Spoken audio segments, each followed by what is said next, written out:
JEE Mains 22 January 2026 evening shift question.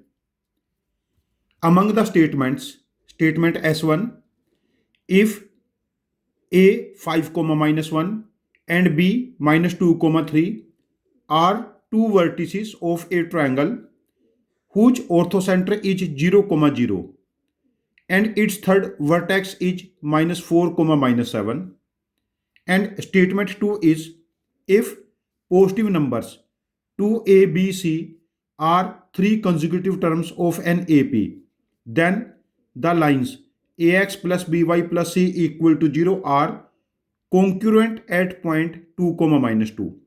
हमें बताना है S1 S2 में से कौन सी स्टेटमेंट करेक्ट है या कौन सी स्टेटमेंट करेक्ट नहीं है।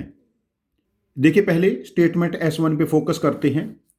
हम एक ट्रायंगल बना ही लेते हैं। पहले यहां पर जो वर्टेक्स ए है 5, -1, वर्टेक्स बी है -2, 3 एंड वर्टेक्स सी है -4, -7।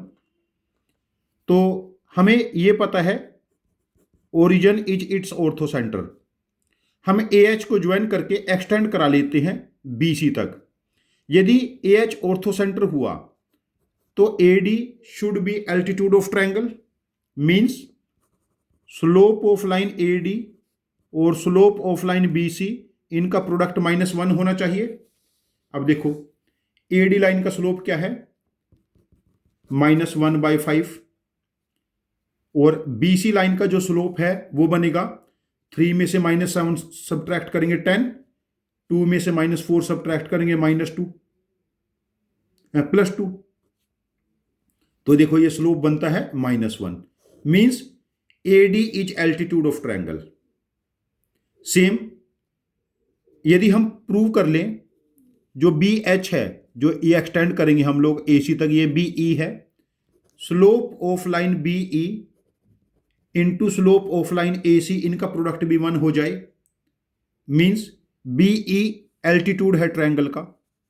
ये प्रूव कर लें तो point of intersection of two altitudes is orthocentre, और दोनों केसेस में हम लोग पॉइंट C को इन्वॉल्व करते हैं।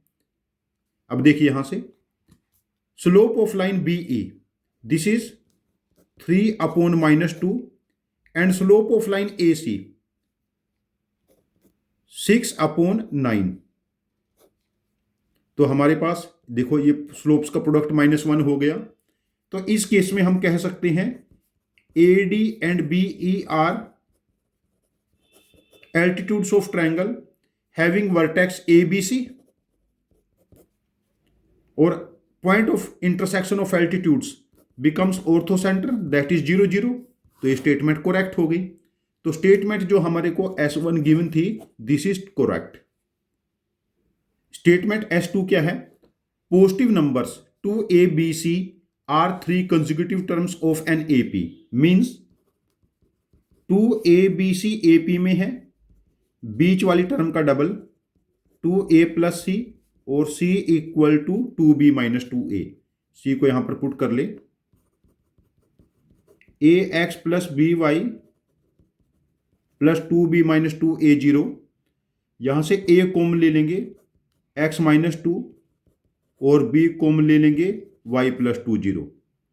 अब देखो ये फैमिली ऑफ लाइंस का पॉइंट ऑफ कॉन्करेंसी क्या होगा, जब कौन सा पॉइंट इस लाइन को सेटिस्फाई करेगा फैमिली ऑफ लाइंस को।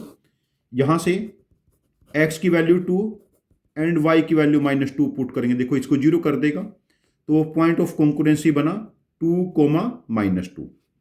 तो family of line is concurrent eight 2, -2। Statement S2 भी ट्रू हो गया। दोनों स्टेटमेंट S1 एंड S2 दोनों स्टेटमेंट हमारे पास करेक्ट हैं। तो यहां पर आंसर ऑप्शन मार्क करेंगे, both statements are correct. Answer option 4 is the correct answer. यदि आपके पास इस क्वेश्चन का कोई डिफरेंट इफिशिएंट अप्रोच है तो प्लीज आप अपने लॉजिक को कमेंट बॉक्स में पोस्ट करना, मैं आपके लॉजिक को समझूंगा। और यदि आपका लॉजिक वाकई इफिशिएंट हुआ तो मैं इस क्वेश्चन का एक और वीडियो सोल्यूशन बना के इसको रिपोस्ट करूंगा। ये चैनल हम सब की लर्निंग के लिए है। Thank you very much for joining with us. Happy learning with us.